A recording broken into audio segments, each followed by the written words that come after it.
Hi students. आज हमें discuss करब सेंटेंस कमप्लीशन যেগুলি নেওয়া হয়েছে। এই সেন্টেন্স কমপ্লিশনের যে কোশ্চেনগুলো এগুলো নেওয়া হয়েছে এসপি বক্সির বই থেকে। এসপি বক্সির বইয়ে দেখবে 6 নম্বর চ্যাপ্টার রিভিশন এক্সারসাইজ এ বলে আছে। এখানে 20টা কোশ্চেন আছে। এই 20টা কোশ্চেন এখানে ডিসকাস হবে। এগুলো ডিসকাস করার একটা মূল উদ্দেশ্য যে বিভিন্ন সেন্ট্রাল বা রাজ্যের পরীক্ষায় এখান থেকে বিভিন্ন সময় কোশ্চেন কমন আসে এবং তোমাদের অনেকেই বলেছিলে যে এর ব্যাখ্যাগুলো পেলে তোমাদের সুবিধা হবে, তাই এই ডিসকাশনটা শুরু করা। ওকে, প্রত্যেকে মন দিয়ে শোনো। ফার্স্ট কোশ্চেন ছিল, the salt spray has gradually dashed the bridge, spoilt, ravaged, demolished, eroded।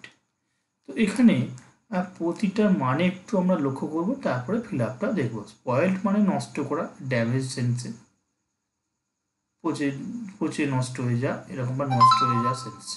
Okay, damage. র্যাভেজটা কি হয়? র্যাভেজড মানে হচ্ছে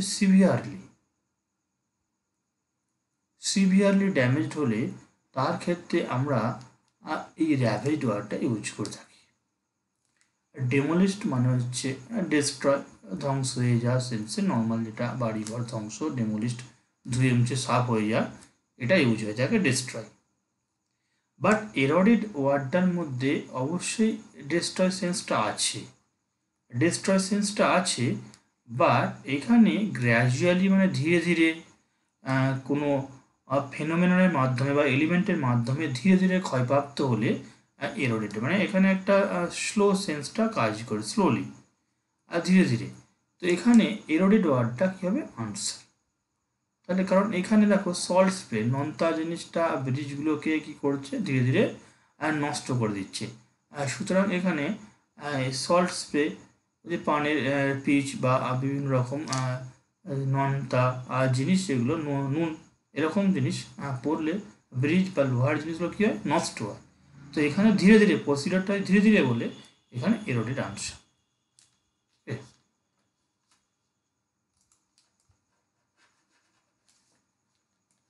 Question number 2. The volcanic dash was the cause of great devastation. The volcanic dash বলা আছে, তো volcanic dash was the cause of great devastation। তো এখানে option আছে কি কি? Outburst, eruption, erosion, movement. তো ভলকানিক অবশ্যই আমরা জানি কি হয়? ইরাপশান হয়। Answer eruption. কেন ইরাপশান হলো? কারণ আউটব্রাস্ট কি হয়? ফেটে পড়া, হাসি কান্না ফেটে পড়া, আমরা সাডেন আউটব্রাস্ট সেন্স আমরা ইউজ করি কোনটা? স্মাইল বা ক্রাই, কান্নার ক্ষেত্রে। ওকে, ইরোশন যেমন কি সয়েল ইরোশন, মাটি ক্ষয়, ঠিক আছে? সয়েল ইরোশন এটা ক্ষয় সেন্সে বুঝে থাকে। মুভমেন্ট মানে তোমরা জানো। 3 নম্বর কোশ্চেন আছে, it was impossible to recover the victims bodies. এটা অসম্ভব উদ্ধার করা যারা মারা গেছে, নিহত, তাদের ডেড বডিকে as the place of the accident was dash, inaccessible, marshy, distant, rocky. আমাদের আনসার এই মার্সি মানে হচ্ছে জলাভূমি, স্যাঁতস্যাঁতে ভূমি, এরকম মার্সি সেন্সে বলা হয়ে থাকে। ডিস্ট্যান্ট মানে দূরবর্তী, রকি মানে পাথর। তো এখানে এইটা আনসার হবে ইনঅ্যাক্সেসেবল, মানে কি? যেখানে প্রবেশ করা যায় না, মানে নট ইজিলি এন্টার্ড, এমন একটা জায়গা যেখানে সহজে প্রবেশ করা যায় না, অপ্রবেশ্য। ঠিক আছে, এই টার্মটা বললে আমাদের ভালো হবে, অপ্রবেশ্য। সুতরাং তাহলে এখানে আনসার কি হলো? The accident as the place of the accident was ইনঅ্যাক্সেসেবল।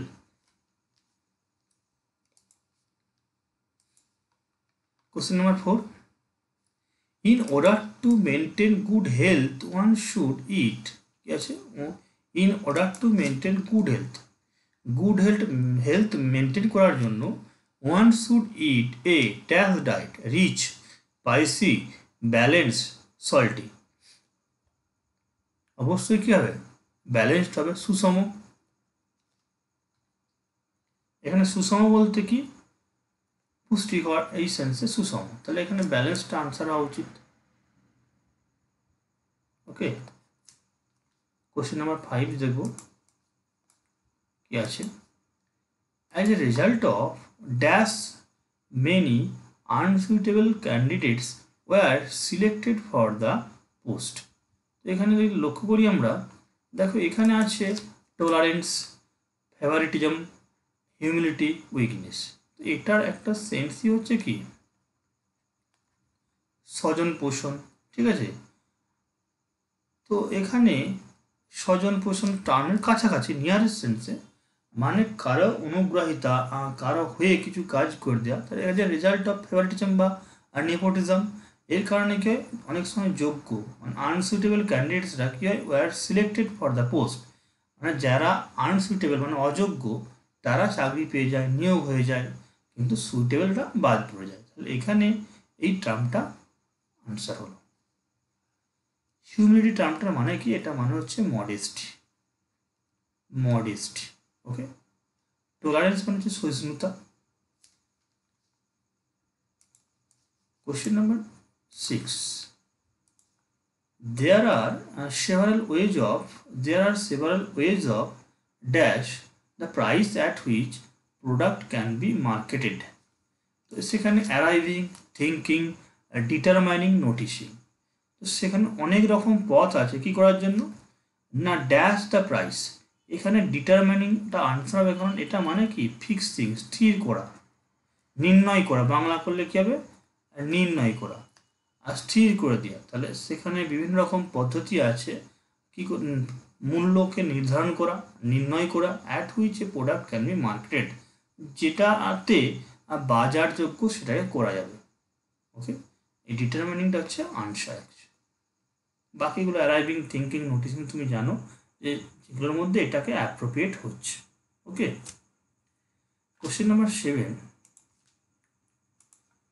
Although they are not rich, যদিও তারা ছিল কি ধনী নয়, they always wore dash clothes, respectful, respective, respectable আর রেসপেক্টেড। তো এখানে সবগুলোই রেসপেক্ট দেওয়া আছে, তার মধ্যে আমাদের আনসার হবে রেসপেক্টেবল। ওকে, কেন এটা হলো তার জন্যে আমাকে আগে প্রথমে জানতে হবে রেসপেক্টফুল ভার্সেস মানে বনাম রেসপেক্টেবলের মধ্যে কি ফারাক আছে। কারণ এই দুটোই হচ্ছে অ্যাডজেক্টিভ, আর দুটোই কি বলতে পারি, দুটোই অ্যাডজেক্টিভ। কিন্তু অ্যাডজেক্টিভ হওয়া সত্ত্বেও আমাদের আনসার কেন এটা হলো, দেখো রেসপেক্টফুল বলতে মানে হচ্ছে feeling or showing respect, feeling or showing respect. ঠিক আছে, যেমন একটা আনসার দিচ্ছে, উদাহরণ দিচ্ছে, দেখো they seat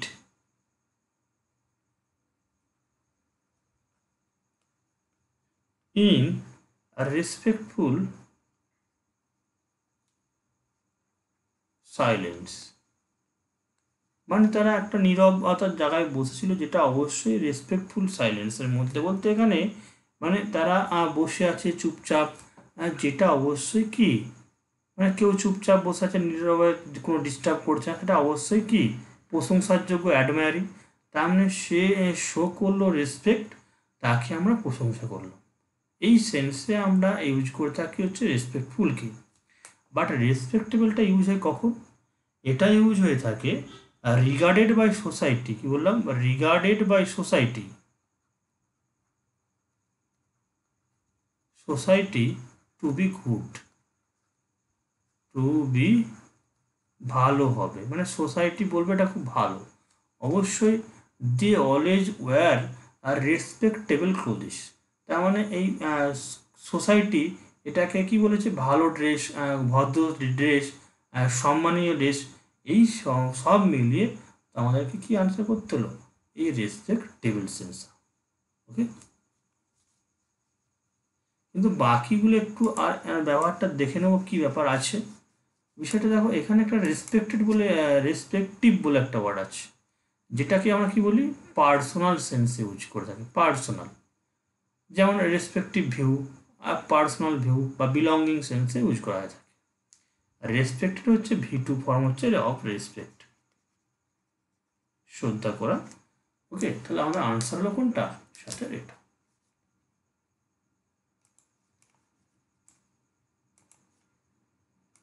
Question number 8. After a recent mild paralytic attack, his movements are dash restricted. কারণ এখানে বলতে হয়েছে প্যারালাইটিক অ্যাটাকটা কীরকম ছিল, মৃদু, হালকা।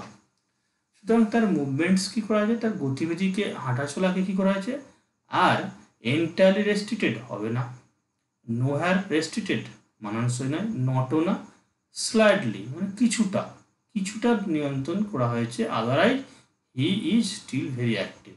তা না হলে সে কিন্তু খুব সচল ব্যক্তি, কিন্তু যেহেতু এই আফটার মিল্ড অ্যাটাকের পর থেকে তার গতিবিধিটাকে খানিকটা নিয়ন্ত্রিত করা হয়েছে। ওকে, এখানে স্লাইডলি মানে খানিকটা sense. The prisoner was released on probation for good behavior, bail for good behavior, parole grant.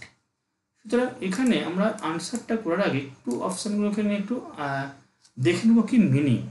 এই প্রবেশন ওয়ার্ডটা যেটা আছে, এটা অবশ্যই কি বলো, রিলিজ বাট সুপারভিশন, মানে নজরদারিতে ছাড়া হবে। রিলিজ করা হতে পারে, কাউকে কোনো বন্দীকে রিলিজ করা হতে পারে, কিন্তু তারপর নজরদারি থাকবে, সেটাকে আমরা বলবো প্রবেশন। বেল ওয়ার্ডটা তখনই হয় জামিনে মুক্ত সেন্সে, মানে তখন বিচার চলবে কিন্তু জামিন পেয়ে মুক্তি হয়েছে, আবার তাকে বিচার ব্যবস্থা যখন বিচার শেষ হবে তারপরে যদি সে দোষী হয় আবার তাকে জেলে ঢোকানো হবে, জামিনে মুক্ত। কিন্তু প্যারোল টার্মটা একটা আছে অবশ্যই, যার মিনিং আছে, কি বলো, প্যারোলের একটা মিনিং হচ্ছে পার্মানেন্ট রিলিজ। এই টার্মটা একটু খেয়াল করে ভালো করে, permanent release before expire of, ঠিক আছে, সেন্টেন্স মানে কি, রায়, যেটা তার দোষী সাব্যস্ত ছিল, যত বছরের জেল ছিল, আর ঠিক আছে, সেটার পূর্বেই তাকে কী করায়, পুরোপুরি মুক্ত করে দেওয়া হয়। ঠিক আছে, পুরোপুরিভাবে মুক্ত করে দেওয়া হয়, কিসের জন্য না, ফর গুড বিহেভিয়ার জন্য। তাহলে এখানে কোনো কন্ডিশন ছিল না, চুক্তি ছিল না, তদারকি ছিল না, সুতরাং এই আনসারটা কী হলো, যেহেতু সে ভালো ব্যবহার করেছে তাকে ছেড়ে দেওয়া হয়েছে, সময়ের পূর্বে তাকে ছেড়ে দেওয়া হয়েছে, তাহলে কী হয়, parole. Answer parole, not bail করবে না কেউ বা প্রবেশন করবে না।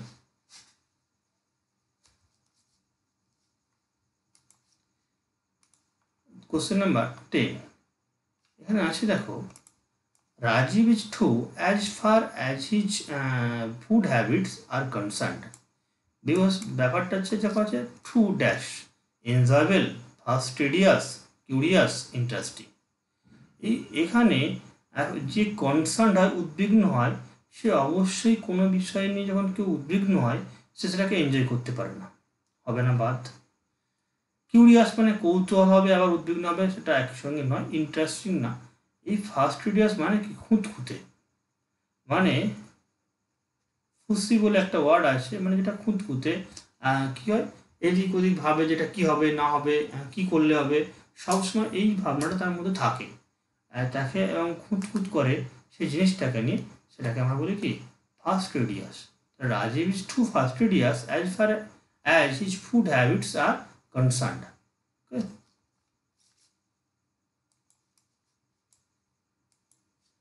মাই father keeps all his dash papers in a lock and key. এখানে যে অপশান আছে কী হবে, রিকোয়ার্ড, নেসেসারি, ইউজফুল, কনফিডেন্সিয়াল। অবশ্যই কি তার গোপন কাগজপত্র লক করে এবং চাবি দিয়ে রেখেছিল। তো প্রয়োজনীয়, রিকোয়ার্ড, এইগুলো হচ্ছে অবশ্যই প্রয়োজনীয়, তোমার মনে হয় স্যার প্রয়োজনীয় না, এর থেকে অনেক বেশি জিনিস আমরা চাবি তালা দিয়ে সেটাকেই রাখি, যেটা কী হয়, সিক্রেট, এবং কি মূল্যবান, প্রয়োজনীয় তো অবশ্যই, কিন্তু এটা বেশি গুরুত্ব বা এটা মোস্ট অ্যাপ্রোপ্রিয়েট। সুতরাং আমাদের আনসার কী করতে হবে? কনফিডেন্সিয়াল। কারণ এর মধ্যে কনফিডেন্সিয়াল ওয়ার্ডের মধ্যে সিক্রেট যেমন আমরা ইউজ করছি, সেখানে অবশ্যই সেটা কি দরকারি, প্রয়োজনীয় এই সেন্সে। সুতরাং এই কনফিডেন্সিয়ালের মধ্যেই বাকি অপশানগুলো আছে। 12 নাম্বার, I dash you to keep quiet. এখানে পরিষ্কার বলা আছে আই ড্যাশ ইউ, এখানে beg of, beg from, beg for, আমাদের টার্ম হবে বেগ অফ। এটা একটা টার্ম হচ্ছে বেগ অফ ইউ, মানেটা হচ্ছে রিকোয়েস্ট। ওকে, রিকোয়েস্ট, তাহলে I request you to keep quiet, তোমাকে শান্ত রাখার জন্য তোমাকে অনুরোধ করছি। বেগ অফ টার্মটার মানেটা হচ্ছে request.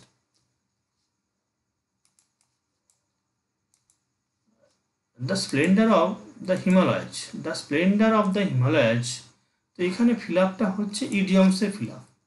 Beggars description, need no description, is so charming, inspire how.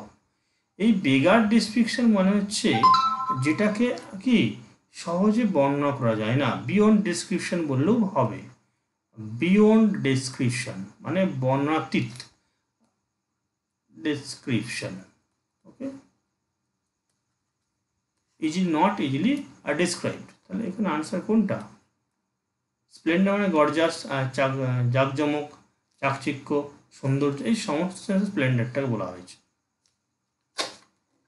Question number 14,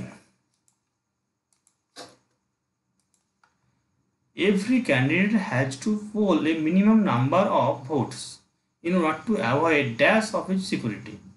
তো বিষয়টা হচ্ছে যে এটা ভোট বা পলিটিক্যাল, যে ভোটের সময় যেটা পলিটিক্যাল হিসাবে টার্মটা ইউজ করা থাকে, যে প্রত্যেকটা ক্যান্ডিডেটকে কী করতে হবে, একটা মিনিমাম নাম্বার অফ ভোট পেতে হবে। ঠিক আছে, না হলে কী হবে, কি বাজেয়াপ্ত হয়ে যায়। ঠিক আছে, এই বাজেয়াপ্ত ইংলিশটা হচ্ছে ফোর্থ এইচার, বাজেয়াপ্ত।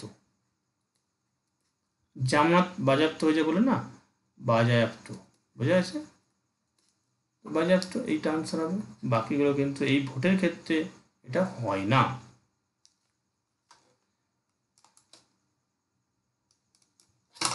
এরপরে আছে কি 15 নাম্বার কোশ্চেন, স্টুড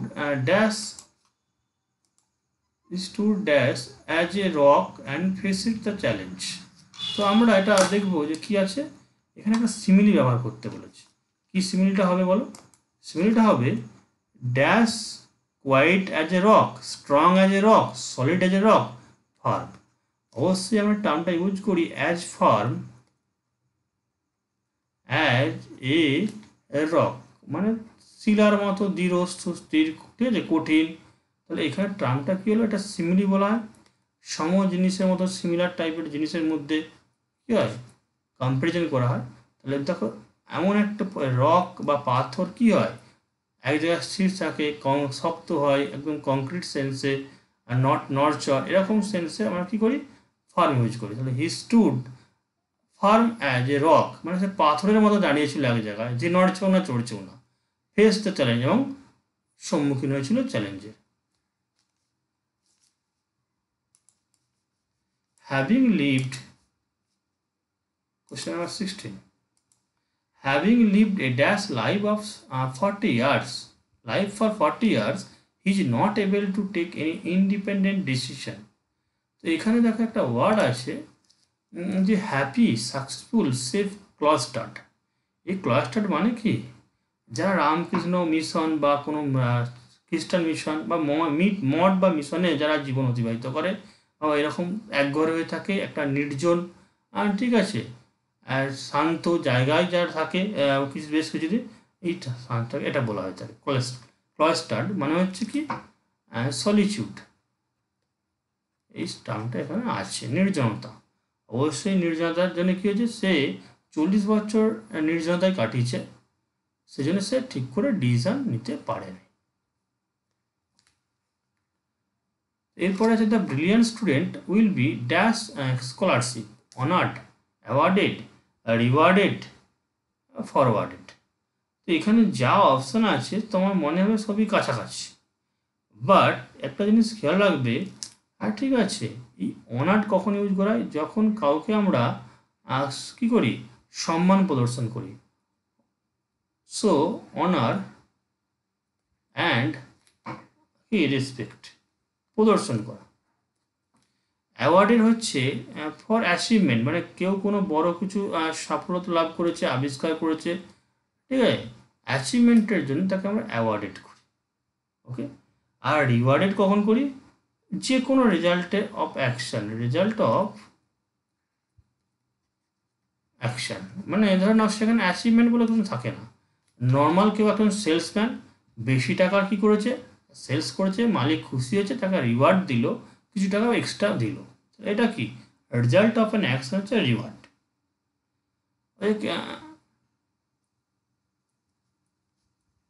ফরওয়ার্ডের মানে তুমি জানো, অগ্রসর করানো, ফরওয়ার্ড মানে সামনের দিকে মুভমেন্টটা করানো, এগিয়ে যাওয়ার সেন্সে বুঝে থাকে। Several of our players were injured, sure losing the match was almost কি necessary, indispensable, inevitable, inexcusable। তো এখানে আনসার হবে কি, যেটা অবশ্যই ঘটবে, শিওর সেন্সে, অবিশ্রান্তি, ঠিক আছে, শিওর। তার মানে যেহেতু বেশিরভাগ আমাদের খেলোয়াড়রা কি আহত হয়েছে, সুতরাং আমাদের হারাটা অবিশ্রান্তি, মানে ঘটবেই, নট কি not to be avoided. Indispensable অপরিহার্য,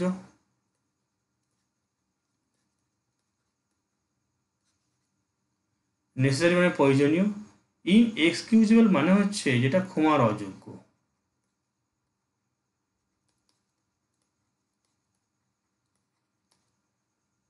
ক্ষমার অযোগ্য। Question number 19. My friend said that he drinks tea because it is the best beverage in the world. অবশ্যই চা ওয়ার্ডটা মুখে আসলে যেন একটা কি উত্তেজক পানীয়, এই টার্মটা ইউজ করা থাকে, নট লিকুইড ড্রিঙ্ক বা ঠিক আছে ফ্লুইড, এটা না, উত্তেজক, এটা মানে কি উত্তেজক। ওকে, আনসারকে বেভারেজ। বাকি যেটা আছে দেখো, number 20, life is to death as pleasure আর ইজ টু পেন। আনসারটা হয়ে গেছে এখানে, অ্যাকচুয়ালি ড্যাশটার আগে আনসারটা বুঝতে পারি, প্লেজার ইজ টু পেন, এখানে একটা ড্যাশটা ছিল, তাহলে আমরা আনসার করেছি কি বলো, পেন, আনসার করে দেওয়া হয়েছিল। যাই হোক, এখানে কী করে হলো, জীবন তার বিপরীত শব্দ হচ্ছে কি মৃত্যু, প্লেজার তার বিপরীত শব্দ হচ্ছে পেন, তাহলে এই দুটো এই সেন্টেন্সটা যেমনভাবে কানেক্টিং আছে, এই দিকের সেন্টেন্সটা তোমাকে তেমনভাবে কানেক্ট করতে হবে। এরকম পরীক্ষায় কোশ্চেন দেয়, তাহলে বাঁ দিকের সঙ্গে হচ্ছে অ্যান্টোনিমস যে কানেক্ট আছে, তাহলে এখানে আনন্দ আর যন্ত্রণা এটা বেশি, তো তোমাদের সঙ্গে সাফারিং মানে ভোগা এটাও হতে পারে, কিন্তু তার হচ্ছে প্লেজার অ্যান্ড পেন এই টার্মটা মোস্ট সুটেবল। সাফারিং মানে যন্ত্রণা ভোগা, কিন্তু এখানে জাস্ট যন্ত্রণা। ওকে, কষ্ট ভোগার ক্ষেত্রেও সাফারিংটা ইউজ হয়ে থাকে। Thank you to all.